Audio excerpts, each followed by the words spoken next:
Karl Marx called it the political form at last discovered under which to work out the economical emancipation of labor. But for the estimated 10,000 to 20,000 Parisians killed or executed in its final, hellish days, it was a bloody tomb.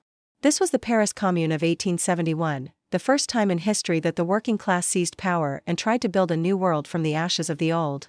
It lasted only 72 days. Yet in that brief, explosive window, it unleashed some of the most radical social and educational reforms ever seen. Watching from London, Karl Marx saw more than just a desperate, doomed uprising. In his famous address, The Civil War in France, he didn't just analyze the Commune as a historical event, but as a living lesson. He saw it as a glorious blueprint for a future society, but also as a dire warning etched in blood. So, what was this Paris Commune? Why did Marx see a revolution that was so brutally crushed as both a model and a cautionary tale? And what can its story tell us about the high-stakes conflict between the powers that be and the people who demand change? To get the Commune, you first have to picture the city that birthed it, a Paris exhausted and humiliated.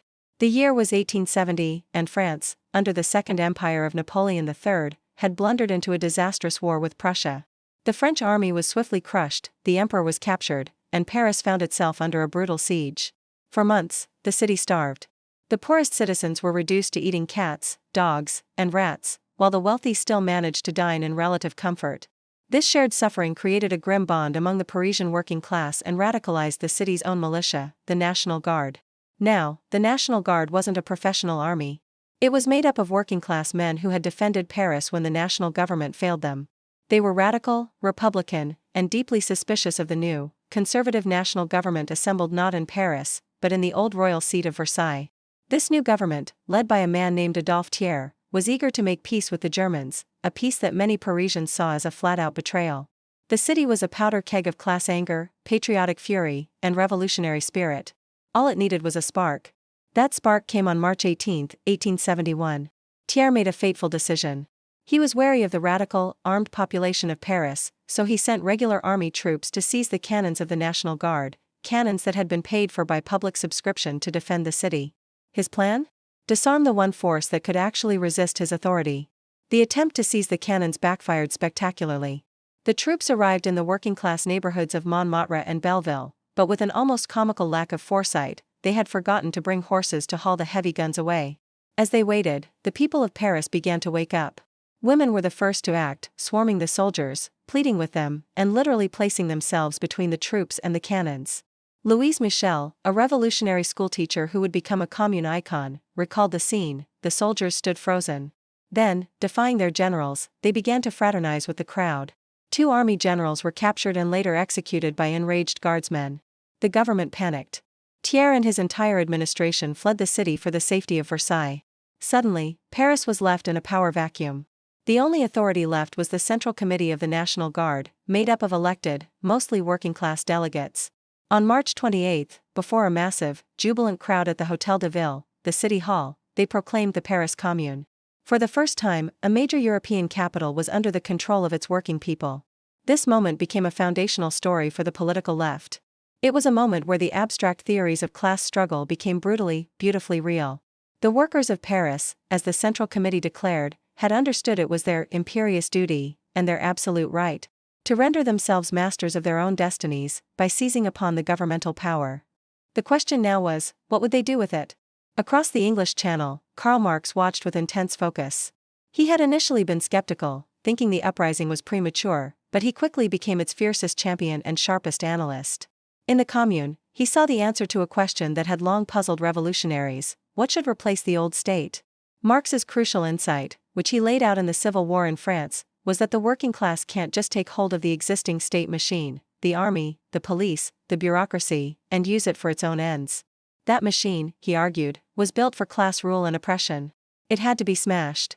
And the Commune, he declared, was the positive form of that republic. So what did this new kind of government look like? For one, it was radically democratic. The Commune was made up of municipal councillors elected by universal suffrage from the different districts of Paris. But these weren't politicians in our sense. They were delegates who could be recalled by their electors at any time, and they were paid an average worker's wage. This was a government designed to be a working, not a parliamentary body, executive and legislative at the same time. It also dismantled the tools of state oppression.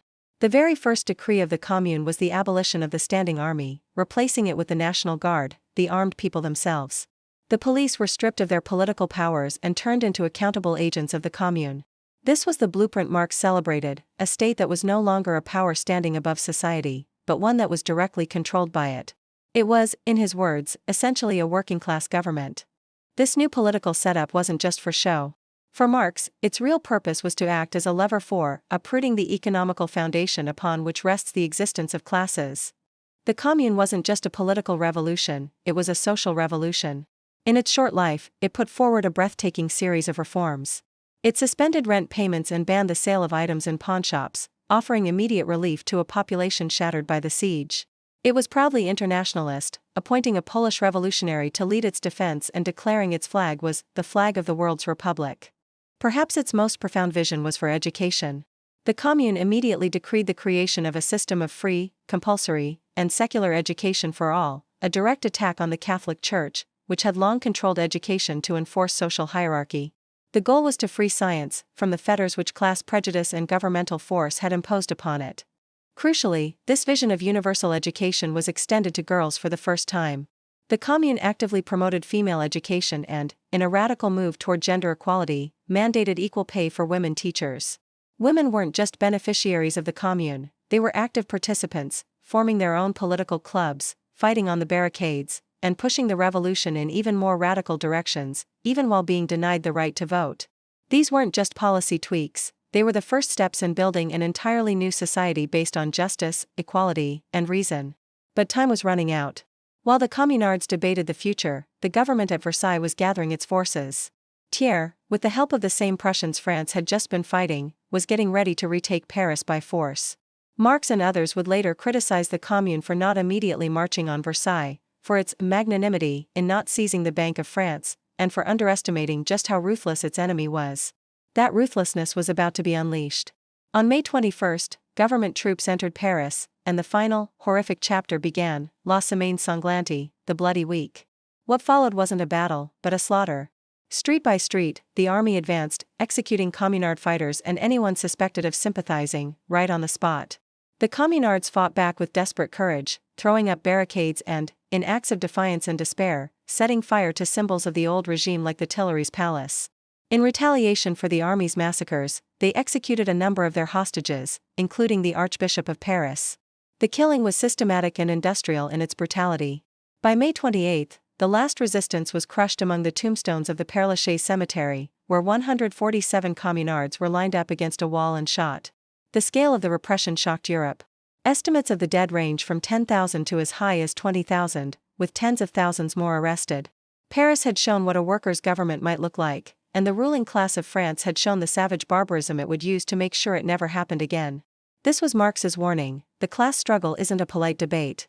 The state will defend the power of the ruling class with overwhelming, terrifying violence. The story of the Paris Commune is a stark reminder of both the incredible possibilities of popular movements and the brutal realities of power. It's a history that continues to inspire and to warn. If you think these complex histories are worth exploring, please consider subscribing and liking this video. Your support helps us keep asking these critical questions about our past and our present. So why did Marx see the Commune as both a blueprint and a warning? The blueprint was its very existence. It was the political form at last discovered, a real-world demonstration of a democratic, working-class government that served the people, not the powerful. Its social and educational reforms offered a tangible glimpse of an emancipated, egalitarian society. The warning was in its total destruction. The Bloody Week proved, in the most violent way imaginable, that the existing state would not give up its power peacefully. It showed that any attempt to fundamentally change society would be met with the full, terrifying force of reaction. For Marx, the Commune was the glorious harbinger of a new society, but its suppression was a brutal lesson in the realities of class war. The legacy of the Commune is this duality. It remains a beacon of hope for what could be, and a grim reminder of the price of revolution. Its ghost haunts our modern world, posing a final, challenging question: are the structures of our own society built for liberation or for control, and what would it really take to change them? Let us know what you think in the comments below.